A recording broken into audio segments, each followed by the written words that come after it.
Lamborghini, one of the most iconic supercar brands on Earth. The raging bull logo on cars that cost $250,000 and up. The Miura, the Countach, the Aventador, machines that defined what a supercar even means. Owned today by Audi and valued in the billions. And the man who started it all? He was a grape farmer's son from a tiny village in northern Italy. He spent World War II as a mechanic on a Greek island, was arrested as a collaborator when the war ended, and came home with nothing. His first business was building tractors from scrapped military vehicles. A tractor farmer, insulted by Enzo Ferrari, went on to build one of the most legendary car brands in history, out of pure spite. Ferruccio Lamborghini's story begins on the flat, sun-baked farmland of Renazzo di Cento in Emilia-Romagna.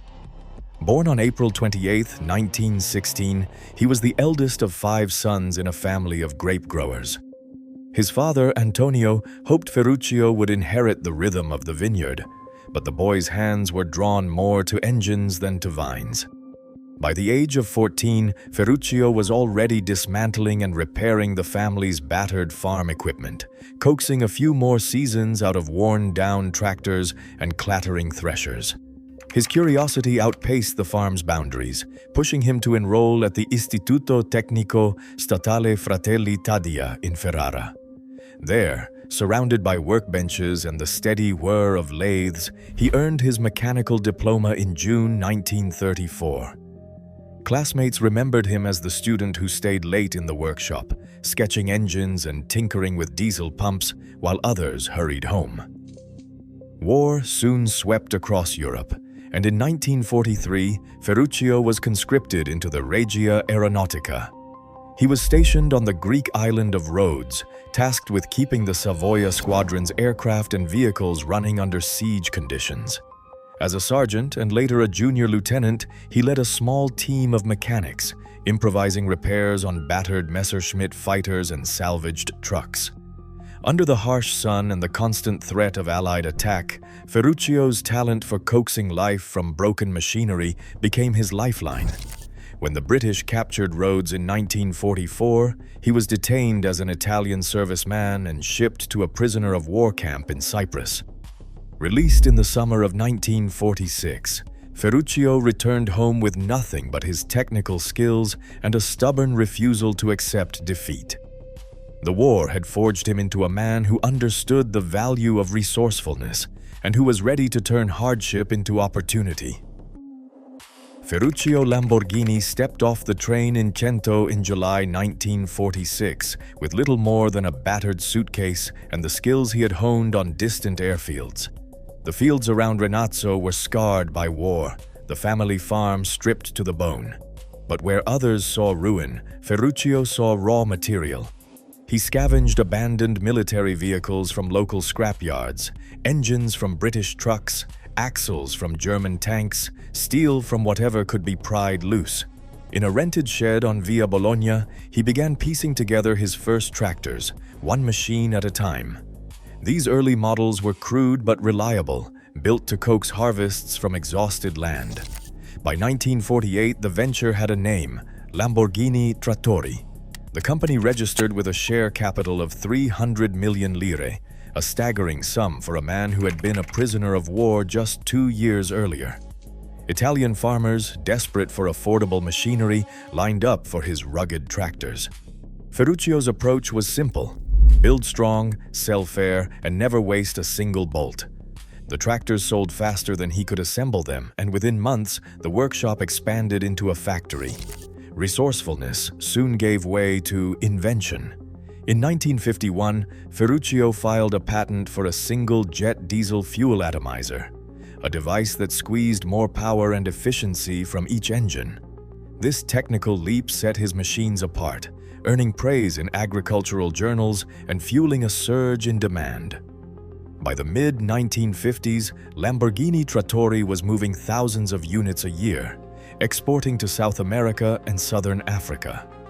The boy from Renazzo, once forced to improvise with scraps, now presided over one of Italy's fastest-growing industrial firms. His fortune built not from privilege, but from a stubborn refusal to accept defeat. By 1958, Ferruccio Lamborghini had everything a self-made man could want, except satisfaction from his prized Ferrari 250 GT. The car's clutch, brittle and unpredictable, broke time and again. Each failure meant another trip to Maranello, another polite brush-off from the Ferrari service team. Frustrated, Lamborghini took matters into his own hands. He dismantled the clutch in his own workshop, discovering it was nearly identical to the heavy-duty units he used in his tractors, only less robust and far more expensive. He drove straight to Maranello, demanding an audience with Enzo Ferrari. The meeting was cold. Lamborghini, never one to mince words, delivered his verdict: "Your cars are rubbish." Enzo Ferrari, the self-styled commendatore, dismissed him with a sneer. "You may be able to drive a tractor, but you will never be able to handle a Ferrari properly." That insult struck deeper than any broken part. Lamborghini left Maranello fuming, but not defeated. He returned to Sant'Agata and called his engineers together. In his own words, "I finally decided to make a perfect car." For Ferruccio, this was never about revenge. It was about proving that a farmer's son could outdo the aristocrats of Italian motoring. He would answer contempt not with anger, but with a factory. Out of pure, magnificent fury, a new chapter began. Construction crews broke ground in Sant'Agata Bolognese in the summer of 1963. On a patch of Emilia-Romagna farmland, Ferruccio Lamborghini raised a factory unlike any other. The founding charter for Automobili Lamborghini was signed that May, and within months, the empty shell echoed with the sound of lathes and the smell of hot steel. Ferruccio recruited some of the best minds in Italian engineering, none more important than Giotto Bizzarini, the man behind Ferrari's 250 GTO V12. Bizzarini's brief was simple: build an engine that would humble Maranello.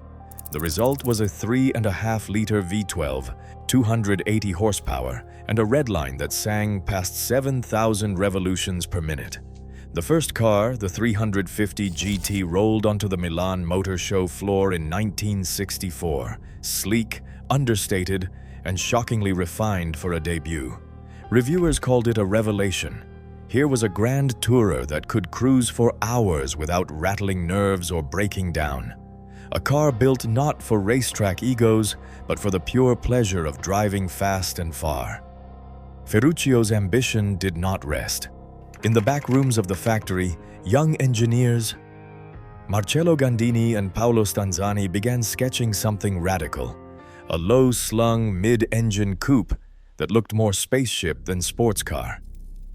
When the Miura prototype was unveiled in 1966, the automotive world gasped. The car's name came from a legendary Spanish fighting bull, its badge inspired by Ferruccio's own zodiac sign, Taurus. The Miura was not just fast, it was a revolution. Its transverse V12 layout redefined what a supercar could be. Orders poured in from celebrities and playboys across Europe. In just 3 years, a farmer's son had built a company that dared to challenge Ferrari on its own turf. Out of insult, frustration, and pure, magnificent fury, Ferruccio Lamborghini had created an icon. Trouble arrived in waves, each one harder to fight off than the last. In 1971, a major contract with South Africa, worth millions, vanished overnight when the government imposed new tariffs, freezing out Lamborghini's tractors. Shipments already prepared for delivery sat idle, draining company coffers. The blow from Pretoria was followed by another from across the Atlantic. In 1972, Bolivia's sudden political upheaval led to the cancellation of an 800-unit order, erasing another vital stream of revenue and leaving warehouses full of unsold machines. Meanwhile, unrest was brewing closer to home. The factory floor in Sant'Agata Bolognese fell silent for 6 weeks as union-led strikes over pay and working conditions brought production to a halt. With debts piling up and cash reserves vanishing, Ferruccio faced a stark choice: fight on and risk total collapse, or surrender control. In May 1973, he signed away 51% of Lamborghini Trattori to Same, the rival tractor maker, in a desperate move to stabilize the business. The oil crisis of 1973 only deepened the pain, slashing demand for the very sports cars that had made his name. By 1974, Ferruccio Lamborghini, once the master of his own empire, walked away from the company that bore his name, forced out by circumstances he could no longer control. The Countach arrived in 1974, slicing through the automotive world like a lightning bolt. Its wedge-shaped silhouette and scissor doors landed on magazine covers from Tokyo to Los Angeles, transforming Lamborghini from a bold newcomer into a global icon. Even as Ferruccio slipped into retirement, tending vines at his estate and bottling his own wine, the company's legend only grew. The Countach became a poster on bedroom walls and a symbol of the 1980s excess, outliving its creator's direct involvement and defining the spirit of the brand. A quarter century later, the battered mark found new life. In 1998, Audi, part of the Volkswagen Group, acquired Lamborghini for roughly $110 million, bringing stability and a fresh wave of investment. Under Audi's stewardship, Lamborghini's Sant'Agata factory now produces around 10,000 cars every year, with annual revenues topping 2.6 billion euros. The Raging Bull, once a mark of defiance, has become a signature of speed, luxury, and technical ambition recognized on every continent. Ferruccio Lamborghini died on February 20, 1993, at the age of 76. He left behind a legacy that stretches far beyond engines and emblems. A legacy built on the conviction that even the most audacious dreams can be forged from frustration, pride, and a refusal to accept limits. A farmer's son, told his dreams were impossible, answered not with rage, but with a factory and pure, magnificent fury on four wheels. Today, every Lamborghini stands as proof that audacity can rewrite destiny. Sometimes, the world's finest engines are forged from insult. What would you build in defiance?